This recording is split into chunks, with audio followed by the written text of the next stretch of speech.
যারা সন্তানের বাবা আছো মনোযোগ দিয়ে আলোচনা শুনুন। যারা কোরআন পড়ছো মনোযোগ দিয়ে আমার আলোচনা শুনুন। হযরত বাইজিদের অনেক জীবনী শুনেছেন, অনেক আলোচনা শুনেছেন। এই আলোচনা আপনার অনেকেও নাও শুনতে পারেন। হযরত বাইজিদের মা উস্তাদকে ডাক দিয়ে বলেন, উস্তাদ আমার সন্তানকে আপনি আলেম বানাবেন, হাফেজ বানাবেন, আমি মার বড় আশা। আমার সন্তানকে হাফেজ আলেম বানাইতে গিয়ে আমার সন্তানকে ছুটি দেওয়া যাবে না। ছুটি দিবেন কখন বলে? যেদিন বাইজিদ আলেম হয়ে যাবে সেই দিন আপনি আমার বাইজিদকে ছুটি দিবেন। আল্লাহু আকবার।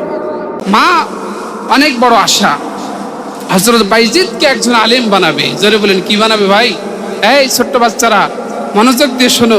তোমাদের মতন একজন বাইজিদ ছিল, যার বাবার মারা গেছে, তার মার একটা আশা ছিল সন্তানকে হাফেজে কোরআন বানাবে, সন্তানকে একজন আলেম বানাবে, সন্তানকে হক্কানি আলেম বানাবে। এটা বাইজিদের মার অনেক বড় আশা ছিল। সম্মানিত ভাইরা আমার, হযরত বাইজিদের মা সন্তানকে ছোট অবস্থায় সন্তানের হাত ধরে ধরে রাস্তায় দিয়া মাদ্রাসা পর্যন্ত হযরত বাইজিদের মা মাদ্রাসায় পৌঁছে গেছে।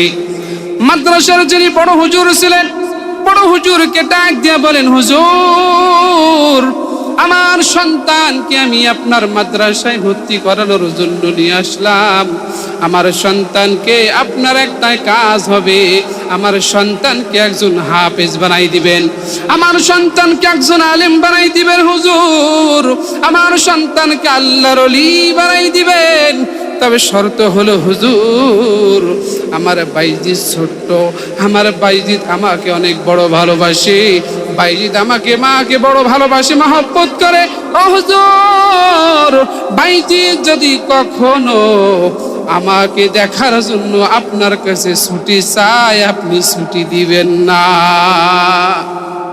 মনোযোগ। হুজুর আমার সন্তান আপনার কাছে ছুটি চাইতে পারে, আমি মাকে বেশি ভালোবাসি বাইজিদ, যদি কখনো আমার বাইজিদ যদি আপনার কাছে আমাকে দেখার জন্য ছুটি চাই, তাহলে আমার বাইজিদকে আপনি কখনো ছুটি দিবেন না। তবে শর্ত হলো ছুটি ওই দিন দিবেন যেদিন আমার বাইজিদ আলেম হয়ে যাবে।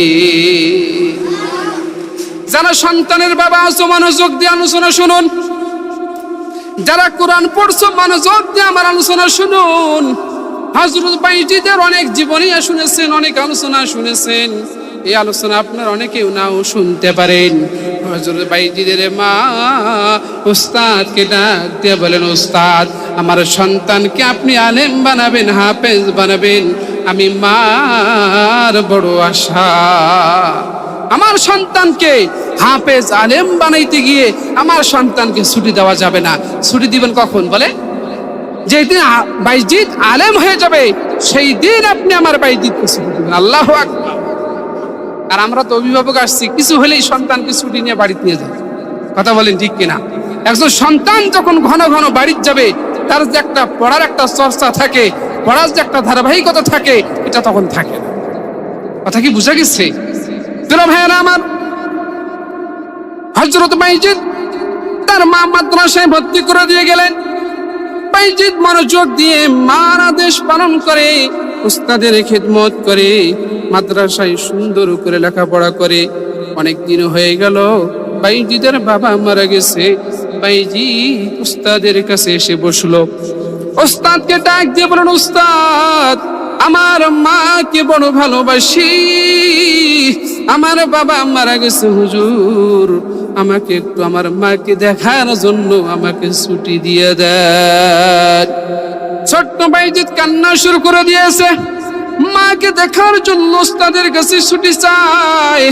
উস্তাদের মা বলে গেছে, হুজুর আমার বাইজিদ ছুটি চাইলেও ছুটি দিবেন না, ছুটি ওই দিন দিবেন যেই দিন আমার বাইজিদ আলেম হবে। ওই দিন আমার বাইজিদকে ছুটি দিবেন যেই দিন আমার বাইজিদ আলেম হয়ে যাবে, তাছাড়া আমার বাইজিদকে ছুটি দিবেন না হুজুর। উস্তাদের মনে পড়ে গেছে বাইজিদের মাকে নসিহত করে গেছিল, কিন্তু বাইজিদ নাছোড়বান্দা মাকে দেখতে যাবে, অনেক দিন ধরে মাকে দেখে নাই, কয়েক বছর হয়ে গেছে। নবীর উম্মতের দল বাইজিদ মাকে দেখানোর জন্য ছটফটানি শুরু করে দিয়েছে। হুজুর, আমাকে একটা বার মাকে দেখার জন্য ছুটি দিয়ে দেয়। বাইজিদের উস্তাদ হিকমত খাটালেন, বাইজিদ যেহেতু বাড়িতে যাওয়ার জন্য চায়, বাইজিদকে তো অত সহজে ছুটি দেওয়া যাবে না। কি করা যায়, কি করা যায়? এই কোরআনুল কারীমের মধ্যে 3টা ভাগ আছে, 10 পারা, 11 থেকে 20 পারা, 21 থেকে 30 পারা। বাইজিদ কিছুদিন পড়েছে, কিছু পৃষ্ঠা পড়েছে, কিছু পারা পড়েছে। তবে বাইজিদকে উস্তাদ ডাক দিয়ে বলে, বাইজিদ তুমি যদি 11 থেকে 20 পারা যদি তুমি আমাকে একদিনে শুনাইতে পারো, একটা সময় নির্ধারণ করে দিয়েছে, এই সময়ের মধ্যে যদি তুমি আমাকে এই সবক শুনাইতে পারো, তাহলে তোমাকে আমি ছুটি দিব, তুমি বাড়িতে গিয়ে তোমার মাকে দেখে আসবে। প্রিয় ভাইয়েরা আমার, যারা মাদ্রাসায় পড়েছেন, যারা মাদ্রাসায় পড়ছেন, আপনারা বুঝতে পারবেন। অনেক ছাত্র আছে হাফ পৃষ্ঠা করে সবক দেয়, অনেক ছাত্র আছে যাদের মেধা একটু ভালো, তারা কিন্তু 1 পৃষ্ঠা করে দেয়, কেউ বা 2 পৃষ্ঠা দেয়। কথা বলেন ঠিক কিনা? বাইজিদের উস্তাদ বাইজিদকে ডাক দিয়ে বলেন, বাইজিদ তুমি বাড়িতে যাওয়ার জন্য ছুটি পাবে, শর্ত হলো আগামীকাল আমাকে কমপক্ষে 10 পারা হাফজ শোনাইতে হবে, 10 পারা নতুন পড়াফড় শোনাইতে হবে। যদি তুমি শোনাইতে পারো তাহলেই তোমাকে ছুটি দেওয়া হবে। একটা কঠিন কাজ, এত সহজ নয়। যেখানে একটা ছাত্র 2-3 ঘন্টা মেহনত করার পরে 1 পৃষ্ঠা হয়, পরের দিন ফজরের সময় উস্তাদকে শোনায়।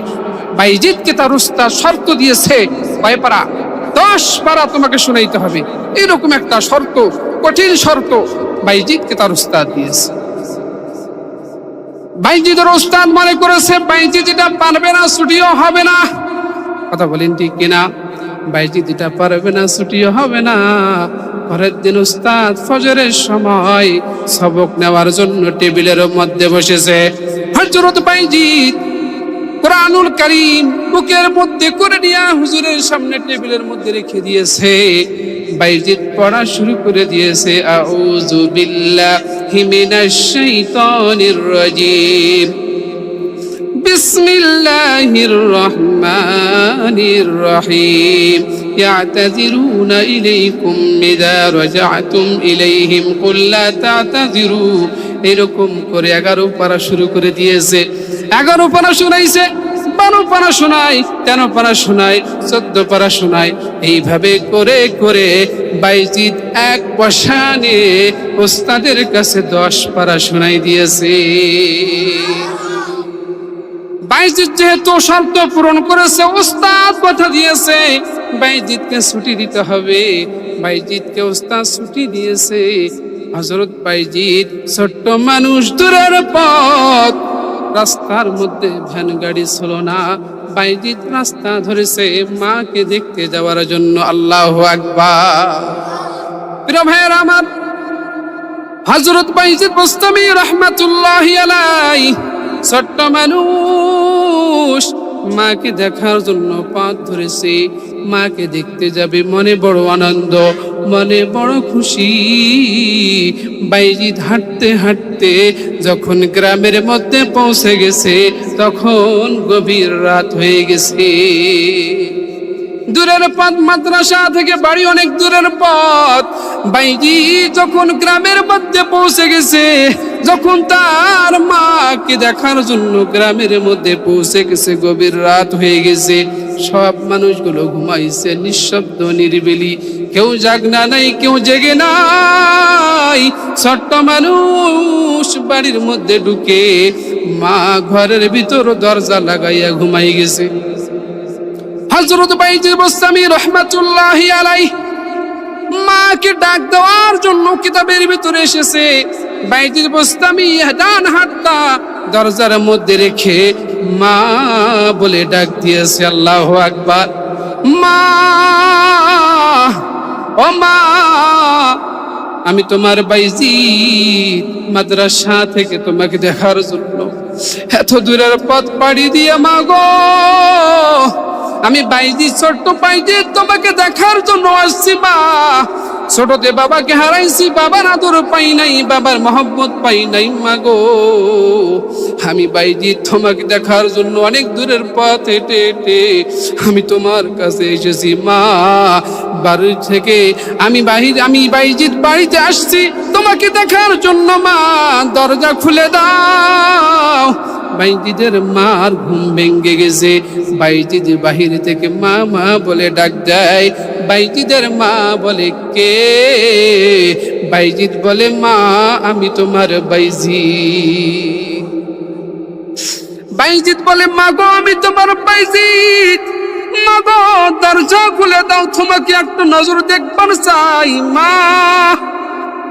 বাইজিদের মা বাইজিদের আওয়াজ শুনতে পেয়ে বুঝতে পেরেছে আমার বাইজিদ আমি মাকে দেখার জন্য চলে আসছে। মা বাইজিদকে ডাক দিয়ে বলেন বাইজিদ তুমি যদিও বাইজিদ বলে আমাকে বলো, মা বলে ডাক দাও, তবে আমি মা বলছি, আমার বাইজিদ তুমি ন। মা বলছে যদিও তুমি আমাকে বাইজিদ বলে আমার সন্তান বলে পরিচয় দাও, আমি মা সাক্ষী দেই তুমি আমার বাইজিদ হতে পারো না, আমার সন্তান হতে পারো না। বাহির থেকে কান্না জড়িত কণ্ঠে বাইজিদ ডাক দিয়ে বলে মা গো তোমার কি আর কোনো সন্তান আসেনি? মা গো আমি একটি মাত্র সন্তান, তোমাকে দেখার জন্য আমি চলে আসছি। বাইজিদের মা ভিতর থেকে আওয়াজ দেয় আমার বাইজিদ আলেম না হওয়া পর্যন্ত আমার সামনে আসবে না। আমি মা ওয়াদা করেছি যতক্ষণ পর্যন্ত আমার বাইজিদ আলেম না হইছে বাইজিদ আমার সামনে আসবে। আল্লাহু আকবার। সন্তানকে আলেম বানাইতে গিয়ে কতটা কষ্ট, কতটা ত্যাগ স্বীকার করতে হয় একবার আপনি চিন্তা করেন। বাইজিদ বুঝতে পেরেছে আমার মার সামনে যাওয়া যাবে না, আমার মা ঘরে দরজা খুলবে না। আমি আর বাইজিদ এখানে সময় নষ্ট না কইরা মাদ্রাসার দিকে রওনা দেই। মা আর ভিতর থেকে দরজা খুলে নাই, মার দেখা পাই নাই। বাইজিদ আবার ওই রাতের বেলা মাদ্রাসার দিকে পথ ধরেছে। বাইজিদ ছোট্ট মানুষ পা ধরে ধরে মাদ্রাসায় পৌঁছে গেছে। এমন সময় হুজুরের দেখা পাইছে মাদ্রাসা। বাইজিদকে ডাক দিয়ে বলেন বাইজিদ তুমি বাড়িতে গেছো মাকে দেখার জন্য, মার কি দেখা পাইছো? বাইজিদ ডাক দিয়ে বলে হুজুর আমার মাকে দেখার জন্য আমি গিয়েছি ঠিকই, কিন্তু আমার মা ঘরের দরজা খুলে দেয় নাই, আমার মার সঙ্গে দেখা হয় নাই। হুজুর আগে যতটুকু পড়ার স্পিরিট ছিল আমার পড়ার স্পিরিট আরো বাইরে যাবে, আমাকে আরো সবক দেন, আরো সবক দেন, আমি হাফেজ হব, আলেম হব, তারপরে আমি বাইজিদ মায়ের সামনে যাব। প্রিয় ভাইয়েরা আমার, মাদ্রাসার যারা কমিটি আছে মনোযোগ দিয়ে শুনুন। ঘন ঘন ছুটি দেন, ঘন ঘন ছাত্রকে বাড়িতে পাঠান। প্রিয় ভাইয়েরা আমার, ভাইজিদের উস্তাদ বুঝতে পেরেছে আলেম না হইলে বাইজিদের সঙ্গে তার মা দেখা করবে না। বাইজিদ হাফেজ হয়েছে, হাফেজ হওয়ার পর বাইজিদ আলেম হয়েছে। যেই দিন বাইজিদকে তার উস্তাদ পাগড়ি পরাবে, আলেমের পাগড়ি দিবে, স্বীকৃতি দিবে, সেই দিন রাতের বেলা আল্লাহ তাআলার পয়গম্বর উস্তাদের সামনে স্বপ্নে যুগে হাজির হয়েছে। আল্লাহ তাআলার পয়গম্বর স্বপ্নের মধ্যে বাইজিদের উস্তাদকে ডাক দিয়ে বলুন উস্তাদ রে আমার বাইজিদকে আগামীকাল পাগড়ি দিবি, তবে একটা পাগড়ি দিবি না, আমার বাইজিদের মাথায় তুমি দুইটা পাগড়ি দিবা। আমার বাইজিদকে একটা পাগড়ি দিবে না উস্তাদ, আমার বাইজিদকে তুমি দুইটা পাগড়ি দিবা। একটা পাগড়ি দিবা হলো আলেমের পাগড়ি, এলেমের পাগড়ি, আর 2 নম্বর পাগড়ি দিবা হইলাম মারেফাতের পাগড়ি। পাগড়ি শুধু দিবা তা নয়, তোমার খেলাফতের ভাগটাও তুমি তারে দিও, খেলাফতের অধিকারও তুমি তারে দিও। পরের দিন বাইজিদকে তার উস্তাদ দুইটা পাগড়ি পরাই দিয়ে খেলাফত দিয়েছেন, যাও রে বাইজিদ যাও, এবার তোমার মায়ের সামনে যাও, মা তোমার দেখা করবে। বাইজিদ পাগড়ি মাথায় দিয়ে মার সামনে হাজির। মা বৃদ্ধ হয়ে গেছে, চোখে দেখে না, মার চোখে দেখে না, বয়স হয়ে গেছে, মা দেখতে পায় না। মা ঘরের মধ্যে শুয়ে আছে। মাকে বাইজিদ ডাক দিয়ে বলেন, মা গো, আমি তোমার বাইজিদ আলেম হয়ে তোমার সামনে হাজির। আমি মা বাইজিদ আলেম হয়ে আমি তোমার সামনে হাজির হয়েছি। মা গো, তুমি আমার বাইজিদ বুঝতে পেরেছি, তবে বাবা বয়স হয়ে গেছে, আমি আর চোখে দেখতে পাই না। এ বাবা বাইজিদ, তুমি যেহেতু আমার সামনে হাজির হয়েছো, তুমি আলিম হয়েছো, বাবা আমি তোমাকে বলতে চাই, যাও টিবল থেকে, কূপ থেকে পানি নিয়ে আসো, আমি মা 2 রাকাত নামাজ আদায় করব। হযরত বাইজিদ পানি নিয়ে আসলেন, মাকে উজু করার ব্যবস্থা করে দিলেন, মাকে সুন্দর করে উজু করাই দিলেন। মা নামাজের মধ্যে মা দাঁড়িয়ে গেছে। মা নামাজের মধ্যে গিয়ে রব্বুল আলামিনকে ডাক দিয়ে বলেন, মালিক, আমার বাইজিদ আলেম হয়েছে, আমার বাইজিদ আল্লাহর ওলি হয়েছে। আমি যদি বেঁচে থাকি, আমার বাইজিদ, আমি মার সেবা যত্ন করতে গিয়ে আপনার হুকুম পালনের মধ্যে ব্যাঘাত ঘটে যাবে। রব্বুল আলামিন, আমি আর পৃথিবীর মধ্যে থাকতে চাই না। মা আল্লাহর কাছে আবেদন করি, মা সিজদার মধ্যে গেছে, সিজদার মধ্যে মায়ের ওফাত হয়ে গেছে। জোরে বলেন আল্লাহু আকবার। ভাইরা আমার, হযরত বাইজিদ বুস্তামি রহমাতুল্লাহি আলাইহি আল্লাহর ওলি হয়েছেন মায়ের খিদমত। হযরত বাইজিদ বুস্তামি রহমাতুল্লাহি আলাইহি আল্লাহর ওলি হয়েছেন, মায়ের কথা শুনেছেন। কথা বলেন ঠিক কিনা? আজকে অনেক সন্তান আছে মায়ের কথা শোনে না, মাকে গালি দেয়, মাকে অকট্য ভাষায় গালি দেয়, মায়ের সঙ্গে খারাপ আচরণ করে। যুবক, আমি তোমাদেরকে বলতে চাই, ওই মাকে কখনো কষ্ট দেওয়া যাবে না। ধরে বলেন, যাবে নাকি?